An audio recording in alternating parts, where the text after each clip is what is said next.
Well, I'm a traditional therapist. Initially, I worked not in past life regression or in any of the things that I do today. Primarily, I was working in behavior modification and working with people who had problems with sleeping and with depression, this sort of thing. In time, people would come to me and ask, well, since you are working in hypnosis, is it possible that you could take me into a past life? And I was very imperious in those days. I said, no, I don't do those kinds of things. I'm terribly sorry, but I'm very traditional in my academic orientation, and you would have to go to somebody else for that kind of thing. So what happened to me was that after a number of years passed, I had a client who came complaining of a pain in his side. He told me that he'd been to many medical doctors, had x-rays, and was told that it was all psychosomatic. It was in his mind, and that if he just forgot about it, it would go away. But it was causing him intense pain, he wasn't sleeping well, and so forth. He asked me if I could possibly find any root causes for this in his childhood, if I could regress him to his childhood. So I did this, and we searched, and I looked through many of the early aspects of his childhood, and I could find him not falling on a sharp object or being involved with knives in any way or anything that would cause this very sharp pain in his side. So finally, in frustration, I said to this individual, who, by the way, went very deep very quickly in hypnosis, which is an important part of what I'm saying, because that to me is a key in reaching into the past life work that I now do and my interlife work. I said, go to the source of your pain. Tell me the first time it happened. And suddenly he was on the battlefields of France in World War I, in a British division at the Battle of the Somme, and was being bayoneted. So while the poor fellow had suddenly regressed into a past life, almost getting ahead of me, and he's lying in the mud dying, I'm so skeptical, because that's my nature, that I'm asking him to describe his division patch for me on his arm. What battle is this, I asked. Where are we? Who are you fighting? Because I'm not satisfied that this is really happening to me. So he described all these things very accurately, and since I am an amateur historian, I knew he was accurate. And so I realized that I'd had my first past life case, and I worked in desensitizing him just as I would have done if he'd have been a 6-year-old child who'd speared himself in the kitchen, for instance, while his mother wasn't there. So from that case, I realized that that past life regression was very real. I was still somewhat skeptical. I did a lot more experimenting, of course, and working with people, and a lot more time passed. And then what happened to me was another case, almost by accident. A lady came to me who complained of loneliness and isolation in society, and she felt that she was not really a part of this world, that she just felt so disoriented with the life that she was living and the people that were around her. She was thinking of suicide. And so again, I worked with this lady as I had done with this man, but not in past life work. We talked about a lot of childhood issues. I put her in hypnosis. We worked a lot with her early life and so forth, and really didn't come up with anything. So like with the man I just spoke about, I asked this lady, go to the source of your loneliness and lack of companionship. And again, she was very somnambulistic. She went very deep very quickly. She was a very good hypnosis subject. And she said, I see them all right now, my companions, they're here in front of me. And I thought, you know, what are we talking about here? Is this a bridge group? Who are these people? And she's staring at my office wall with a glazed look, and she sort of, her eyes are fluttering, and she's saying to me, no, these are my spiritual soulmates, and there are 8 of them, and she described who they are. And I couldn't believe this. There just chills went up and down my spine, that I had actually, I was talking to someone who was talking about a life between lives, and this is an area of which I had no experience and I'd read no books on. There weren't many books even touching on the subject. So from that case, I began to really research the area between lives, and I soon, as time went on, my practice, I changed it to working basically with people who want to know about their immortality. People who now come to me who are interested in finding out who they really are, who their soulmates are, what their spirit group is like, why they are here on earth, and so forth. To me, these are the profound questions in life, and the psychological benefits that come from people knowing these points, these issues in their life, empower them in a way that they had not had before. And so that's essentially how I came to work in the area that I do today.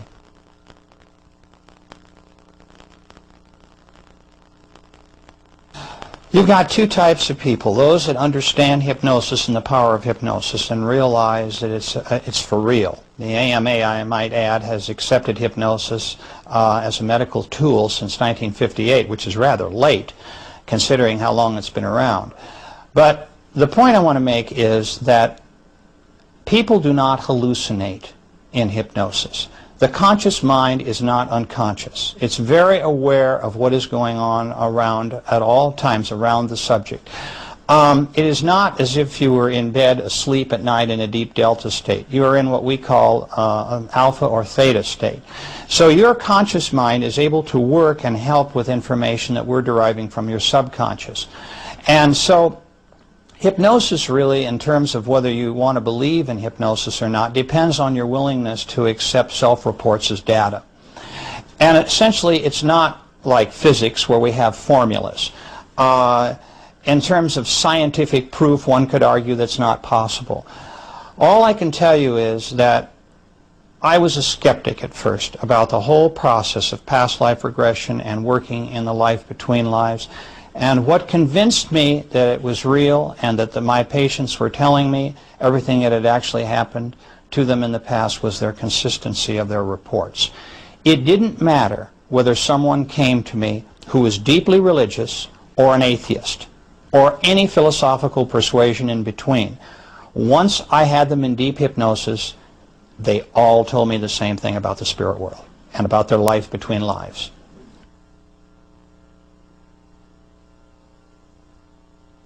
At the moment of death, you rise above your body and you look back at it.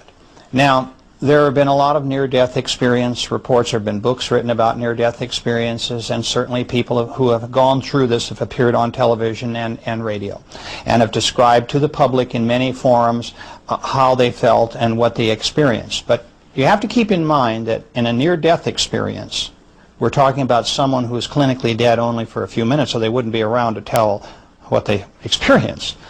In my case, I have a client in hypnosis for some 3 hours, questioning him about these things. They're also in a relaxed state. They're not undergoing any body trauma. So they're able to tell me in a very clear and forthright way everything that happened to them. Now, let me explain that there are two types of souls. There are the more advanced type and they're the beginner type souls. There are really a few more types, but I'll just talk about these, essentially. The beginner soul, that is, the person who has not lived all that many lives, sometimes has difficulty separating from their body. And not that they're not released at the moment of death, but they hang around. They want to go to their funerals, and we're so vain. You know, these people will describe how they want to find out who's coming to their funeral, who's bringing flowers, how much respect is their body being shown, you know, being cremated or being put into the ground or what have you. So you have that type of soul who's not really ready to leave Earth's astral plane immediately because they're a little disoriented, and also they're kind of reluctant to leave this life in which they've, you know, had so much enjoyment. Then you have the second major type, which are those souls who've been around a long time and they're very experienced. They usually leave very quickly.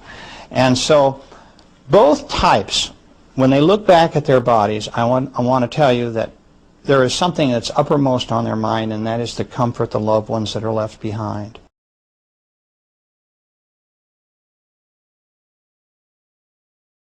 All souls will try to reach out and comfort those who are mourning their deaths. They will try to reach into their minds and soothe them in various ways and give them through thought, powerful thought messages, the understanding that they're still alive. Sometimes it's hard because, of course, when we're undergoing this kind of grief.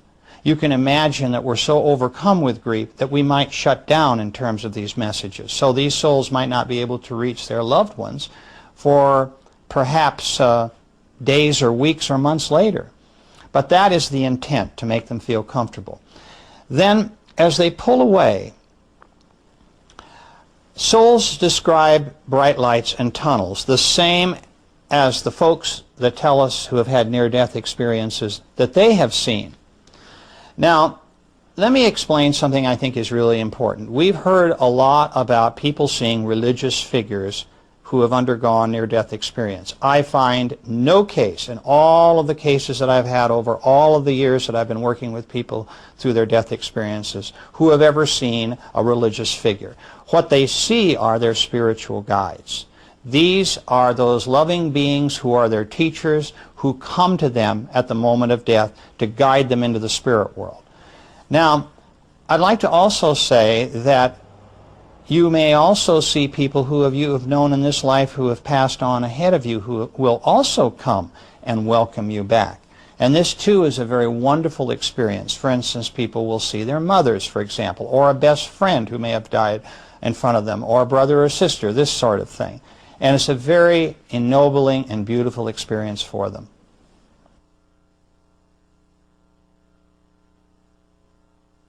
When a person who has just died sees their spirit guide or friends and relatives who they've known before, or soulmates, they usually see a projection of a face that is familiar to them. They may take the face of people that they have been in the life that is familiar to the person who has just died, or a face that they particularly like that that person who has just died knows how to identify them from. And so you have a number of different faces. People will describe them as looking like ghosts as they come towards us, and maybe this is where some of our mythology about ghosts comes from. Oftentimes they don't see anything below the waist.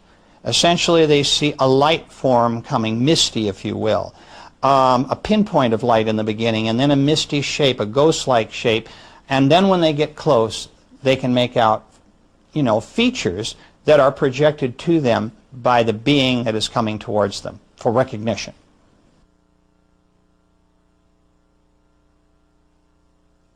No one that I have ever put in hypnosis has ever seen any demonic figures or hell of any kind.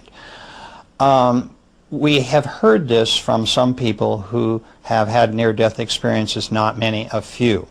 My feeling of that is that those folks who claim that they could hear screaming, demons dragging them before a tribunal of some kind for a judgment and so forth, and all these things that are very religious in overtones in terms of fostering fear, are simply not in the minds of my clients. When someone with a near-death experience says that they thought that's what they experienced, my feeling is that their conscious mind is coming into this in terms of preconditioning, because remember, these people are not in hypnosis. They've just been hit by a car, or they're on an operating table bleeding to death. There's all sorts of things going on in their physical bodies in the case of trauma. And so what has happened here, in my view, is that their conscious mind is on overload, and all of those fears and anxieties that they have had in their walking around state about life after death is coming back to haunt them. They are not describing what really exists in terms of being taken in front of demons and being punished and so forth. Their bright lights and tunnels are real, but when they start getting into a lot of the things that concern them in terms of their conscious fears, I suspect preconditioning. My clients tell me that the spirit world is a place of love, forgiveness, and kindness.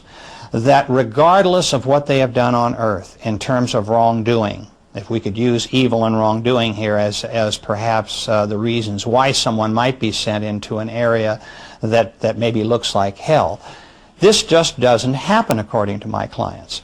They are taken, in fact, to an area of isolation where they are given orientation sessions in terms of what it is that they did and why they did it.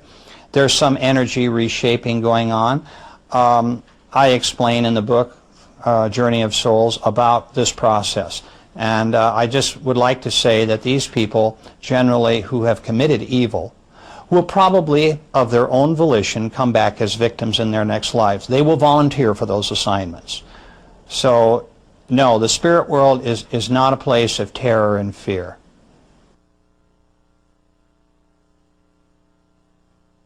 Let me describe to you where I think some people get an idea of a tribunal. And this might be filtering down through their subconscious mind. We do go before a council of what I call elders, wise beings. They've been called the old ones, the sacred ones. There's lots of different names. These are very advanced beings who review the life just lived. Our guides do this. Our guides do this when we first cross over. They talk to us in the privacy of a very quiet setting. And so we can kind of unwind and get re-energized. And then we usually go into our home, if you will, our place in the spirit world where we belong.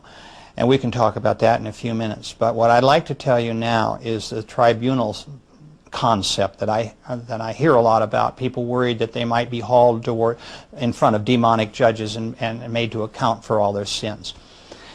These wise beings are more advanced teachers. They rank, if you will, even above our guides in terms of knowledge, understanding, and experience. What generally I find happens is that our guides accompany us to a very quiet, serene area where these beings will talk to us. Now, I'd like to point out that I have had clients who have had only 3 of these elders in front of them, and some as many as 10 or 12. It really depends on the individual, what spirit group they're located in terms of how advanced they are and so forth. These beings will question them in a very gentle way about how you, as the person who has just died, conducted your last life, and how you feel about how well you did, or where you had failings and where there were shortcomings, and they would also like to talk to you about your successes. So it's a very gentle process, and it's one that everyone experiences between lives, after every life. And sometimes people will go before them again before their next life in order to review the life to come. But essentially what they are very wise, understanding beings who will really review with us where we made our mistakes and how we can do better in our next life. This idea of very old souls and very young souls can be confusing. And let me explain why. You might be an old soul in the sense that you've been around since the Stone Age, but you might not have learned your lessons very well or very quickly. So you might be maybe going from a beginner to an intermediate as opposed to a more advanced soul, simply because you need more time and more lives to do the work that you need to do. I've had other people who have had souls that have progressed very rapidly. I had one lady who in 4,000 years of incarnations on Earth, which is not a long time, moved from the beginner level up to almost intermediate, which is very, very fast. So the reason that I can tell this is by the auras they project in the spirit world, and usually these colors have really no relation to the auras that people who have that ability on Earth can see around us. And from the colors of their energy, I can determine the advancement of the soul. This took a long, long time to discover this and all the other things that we're talking about today. I had to piece together this puzzle. It did not all come to me in a rush with that lady I spoke about earlier, who was my first case in Life Between Lives. I had to work very hard, because people don't volunteer information, in order to get the information that I have written about. It took many, many years. And I'd just like to say, too, that I tried to keep my work unbiased. And when I talk to you about people like guides and the council and so forth, I ask people, what do you see? Not, do you see so-and-so? So that regardless of how many cases have gone before the client I'm working with now, the material seems fresh to them. I ask open-ended questions so that they will come to me with the answers that they're going to frame in their own minds. And one of them is, as I said, that's a very important one, is what we've just talked about, is their counsel, because they really do want to talk to me about these beings and what they mean to them.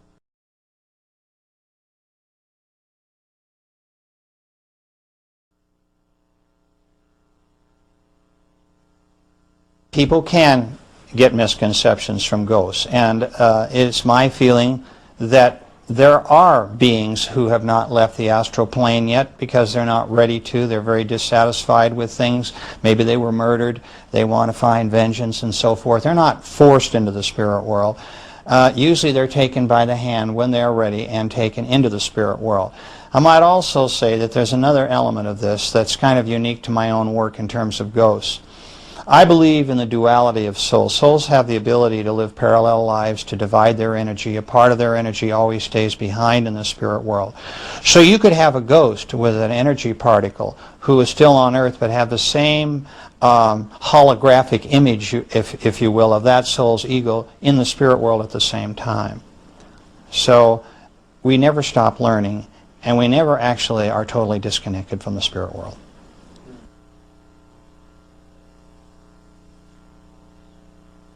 Soul groups are one of the most interesting aspects of my work. The reason for this is that people who I take into their soul group are able to tell me their level of advancement based on how the others are doing in their group as well as themselves. This gives me a much broader perspective as to where this individual is in terms of development. There are in every soul group a variety of personalities. You have courageous souls, you have meek souls, you have passive souls, you have souls who are very unselfish, those that are a bit more self-centered. You have souls that are quiet and contemplative, and those that are jokesters. So from that information, I'm able to determine psychologically a lot about the type of group that my client comes from and what I might be able to do to help them in terms of their life lessons and purpose. But it's fascinating too from another standpoint, because we don't all progress in the same, at the same speed, in the same way, in the same areas. I like to point out that I had one man that took him between 4,000 and 5,000 years to conquer jealousy. He is not a jealous person in this life. He's intolerant as hell, and that's what he's working on now, but he's not jealous. And so that was his particular difficult hurdle to get over. And yet there are people in his soul group that were always very tolerant, and they have tried to help him between lives. So this is what I mean about rates of progression. And yet I find that the whole soul group pretty generally belongs in a certain niche as far as development, and they're all going to kind of move forward together. Some a little faster than others, others will be a little slower, but essentially they're all at about the same level. Essentially, in the beginning of our many, many existences, it's about learning lessons. It's about improving, understanding where we are in terms of our development and where we need to go. And the reason that that's such an important question is that many, many people that I work with incarnate on other worlds and are in other dimensions besides Earth. Earth has a particular difficulty in that we have amnesia. Our human minds set up an amnesic block when we come into this world so that we, in fact, don't have any knowledge that we can recall readily about the spirit world or our spirit guides. Interestingly enough, it's not so true with young children. You see a little boy or girl playing in a sandbox, 1 year old, 2 years old, and they're having these imaginary playmates which may not be so imaginary. But by the time they're in the first grade in school, we've pretty much knocked all that out of them, and so, you know, that amnesic block is pretty much set, and so they don't remember themselves as spirits, and they don't remember their friends in the spirit world as spirits. But what's interesting is that it is a planet, Earth is, of self-discovery. The idea is that by not knowing the answers to the test questions before you come in, you solve these problems yourself in your own way, in your own time, and in your own environment, and in your own body. Not to say that we don't have genetic problems. There are those who select bodies who do have problems with aggressive behavior. Maybe they have a chemical imbalance that causes other behavioral problems that they need to overcome in order to achieve the lessons for which they came through to accomplish on Earth. And I'd like to point out that it's by design. Everyone in every body has selected that body. They knew in advance what the body was going to be like to a certain extent, and they chose that body with the help of their guides in order to achieve certain lessons. But these same folks can also incarnate on other planets where there is no amnesia. They can be flying creatures. They could be undersea creatures who are very intelligent. They could be interdimensional shadows. They can be flames. They can be water or gas-like creatures. There are all different ways in which we can progress and learn and understand about who we really are and the power of our energy. Earth is only one school.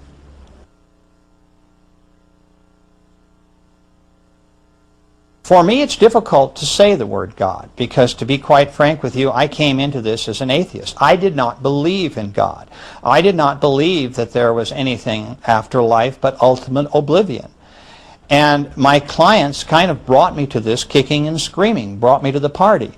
And it was only after years of work with them and the consistency of the reports and knowing what I do about hypnosis and doing the work and research myself that has finally brought me to the point today where I can say that I believe in a power greater than myself, a source for all life and all intelligence. So the concept of all this incarnation is to arrive at that state of perfection where we can rejoin, if you will, that source from whence we came.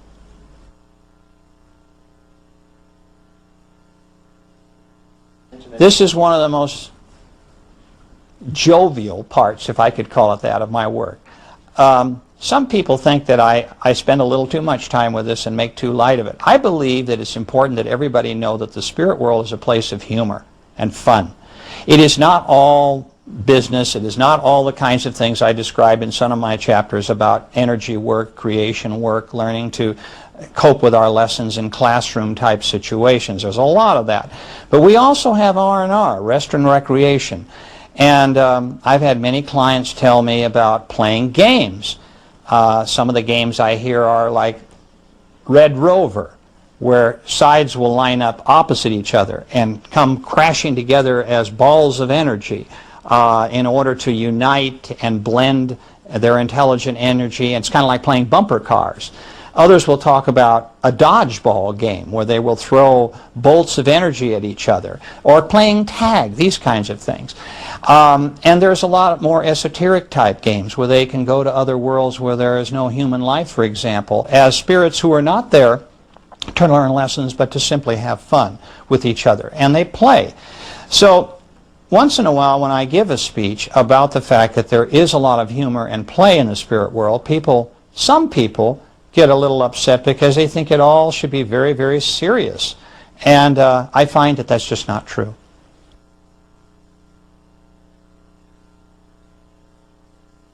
What is interesting about talking to people who have incarnated on other worlds is that there is a similarity here.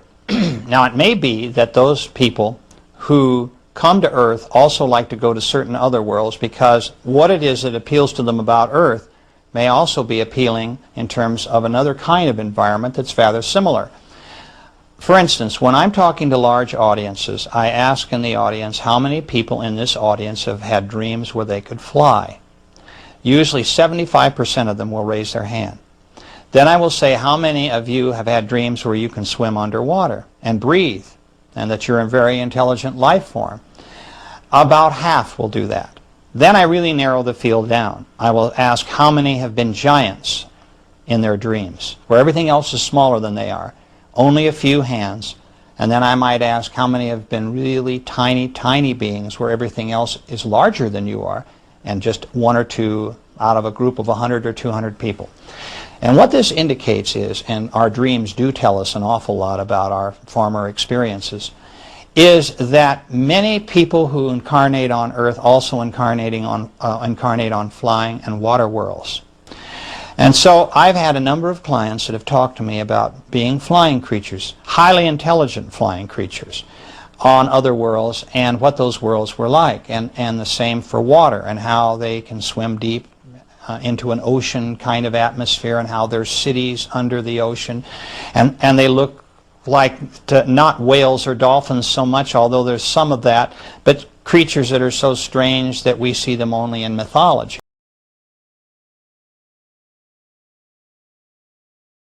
which, by the way, is another interesting area for me because I think a lot of our mythology may well come from these early memories. So I must tell you that there are clients who have had no other incarnating experiences except on Earth, but also many that have had off-world experiences as well.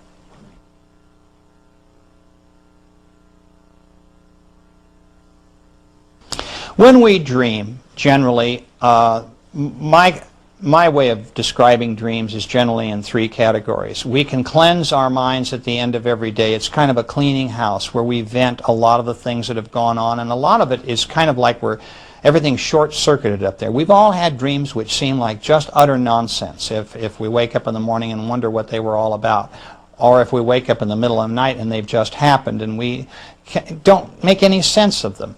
We also have those dreams which are problem-solving dreams. We go to bed with a specific problem, and somehow in the morning we wake up and our answer is beginning to formulate.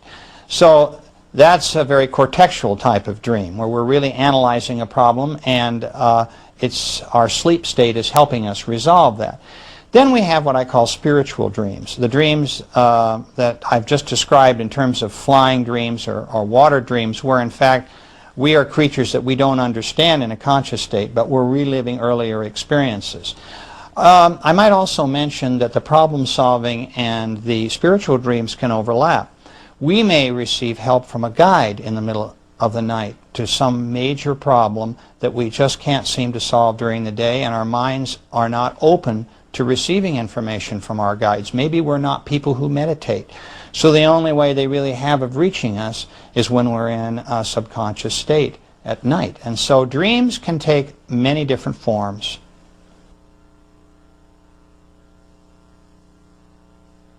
Future lives is an area that I do get into occasionally. Some of my colleagues enjoy working a lot with progression. That's the difference. It's progression instead of regression. And I've heard some interesting, I've had people who have been on starships because they're seeing into the future. A lot of times, though, I don't like working in the future, even when a client is able to talk to me a little about it, because of the fact that I think from a karmic lesson standpoint, it's better that they not know what's coming up. I feel, again, a lot of importance really comes by our discovering and problem solving when the issue is right in front of us. So I'm a little hesitant to spend too much time with that, although I've had many clients who've talked to me, for instance, about the 21st, 22nd century, how overcrowded the next century is going to be on Earth, and how there's going to be a lot of air pollution, and how it's not going to be real easy living around here. In fact, it's made my wife and I come to the conclusion I think we'll wait a century before we reincarnate together again. But I must tell you, too, that the fact of time often comes into this. People who ask me questions about whether it's possible to see into the future are suddenly confronted by this business of time, the past, present, and future all being capsulized into one action. And this is confusing for them. It doesn't bother them so much when we talk about past lives and our current life. But when we get into the future, they begin to see that in fact all time there's not an absolute to time. It's not a chronology like it is on Earth. But in fact, when we are in the spirit world, we're able to see into the future as well as the past. If we were not able to do this, we would not be able to select our bodies and to know a little bit about what's going to happen to us so that we in fact can make the determination that this body is going to be right for us. So as of necessity, people have to come to this philosophic concept that in fact past, present, and future is all relative. There's been a lot of work done in recent years by people who are very scientifically oriented on this. A whole new field of quantum mechanics where they believe that everything is electromagnetic light, energy, and that time is essentially motion and not chronology, has come into play, where people have had, I think, a greater understanding as quite possible that there is no real relevance to past, present, and future as far as chronology on Earth. It's difficult for us to accept this because we see the sun come up in the morning, go down at night, there's night and day, we age, We see everything changing around us. So for us, it's chronology. Time is very important as an absolute, but it's not true in the spirit world.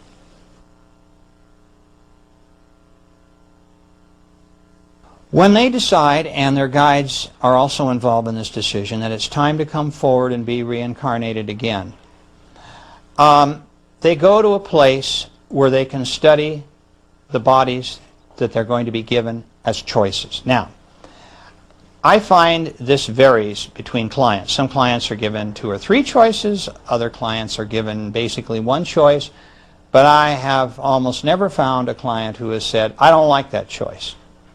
Their guides and masters know too much about them, too much about what needs to be done to make mistakes in this area. So I find most people are very joyful when they see the bodies that they're going to inhabit in their next life. They look almost as if they go into a television studio or a movie theater and see in stop action certain aspects of the life to come, to see whether their soul will fit into the personality of the body that they're going to inhabit, and see how that will work in terms of their coming forward. Now, I'd like to say that it's an extremely important part of my work to understand how the soul mind of my client is interfacing with their earthly mind in the ego of the body, the brain in which they're now incarnating as a person in this particular life. Because, as I mentioned before, we have different soul egos that combine with different bodies. And it's true that in the womb, when we're analyzing what this mind is like and how we might combine with it, there is a duality. Once we are born, that fusion has taken place. It is not as if the soul is an alien form. That baby recognizes this intelligent life and welcomes it. After all, if we were to take the soul out of, say, a human body, we would probably have raw emotions. There would be a survival instinct. We'd have aggression. We'd have passivity. All those things which are influential to a soul. But emotions are very peculiar to a body. A soul has to learn how to cope with that. So the soul brings to the body intuition, imagination, a concept of morality, these sorts of things. So this is very important when a soul is looking at that new body and deciding whether this body is going to really be right for them. So what happens after this viewing period is over, souls go back and say goodbye to their soul mates and their soul groups and their guides, and then they are brought forward into that new body in the womb of their mothers.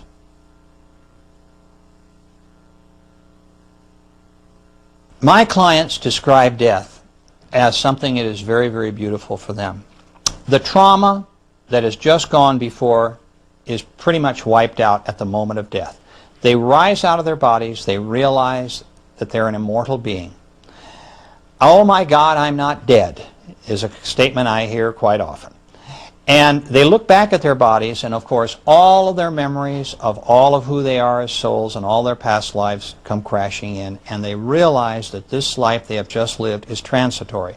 Not that they can't feel sadness for the husband and wife who is at their bedside, for example, or a child. But souls don't feel sadness the same way human beings do, because they're immortal beings. They understand that they will soon be joined by these folks they've left behind. And I can tell you this, that most people feel 2 things. They feel freedom and they feel joy at the moment of death.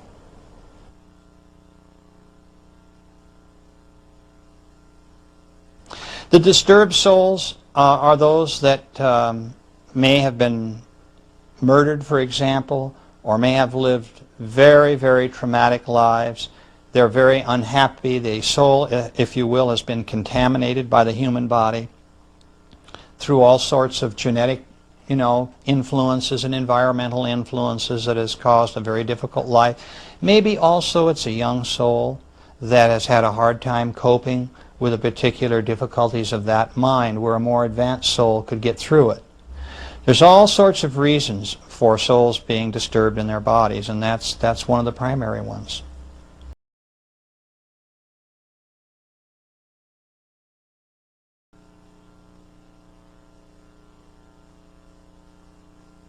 I find the different levels of souls are generally on 3 different levels, although I can keep this simple and just say beginner and advanced.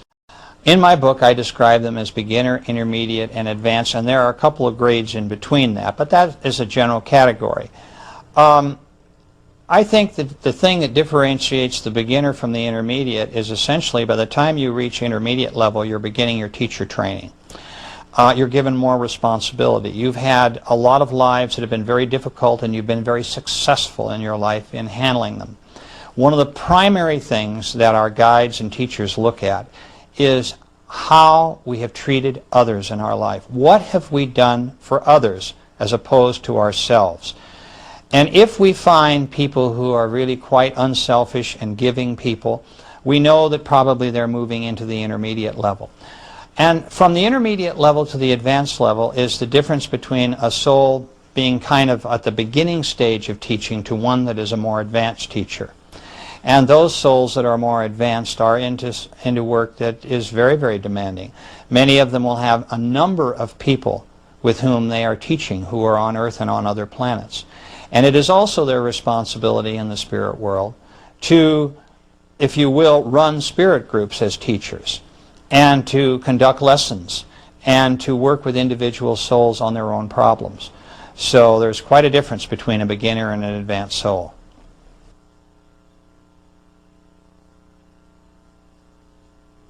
Soulmates can be confusing to people. Of course, in the spirit world, I find, and I think I've explained this, that in a soul group we have many soulmates. Our soul groups may be made up of 4 or 5 different people, or 25 or 30, depending on how quickly we're moving through into the more advanced stages. It could be argued that if your husband or wife is your soulmate, but it could also be argued that your best friend in high school is your soulmate, or your business partner, or whatever. And it may well be true that they are all soulmates and all come from your spirit group. For me, the most intense soulmate relationship is that being with whom we like to reincarnate in terms of a spouse, someone with whom we've been mated in many, many lives, and we often have changed genders. We've been in the male in one life and then a female in another. So this is another measure of the advancement of the soul, because I find too that if souls incarnate mostly as males or mostly as females, they haven't yet reached that intermediate level where they can interchange with ease. So soulmates are a very, very important aspect of our lives, and sometimes we learn our greatest lessons with our soulmates.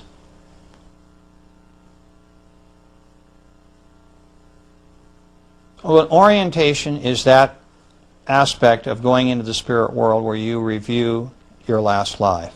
You review what it is that you did right and what you did wrong. Transition is when you move into the spirit world to your place where you live with your other souls who are your group. And there may be other groups that you can see around you. And finally, the last area is when you move forward. That is the time of rebirth and embarkation, if you will. When the time that you have spent between lives now is completed and you're ready to tackle the next life and the next body and go forward with the next lesson that will give you basically purpose in your life.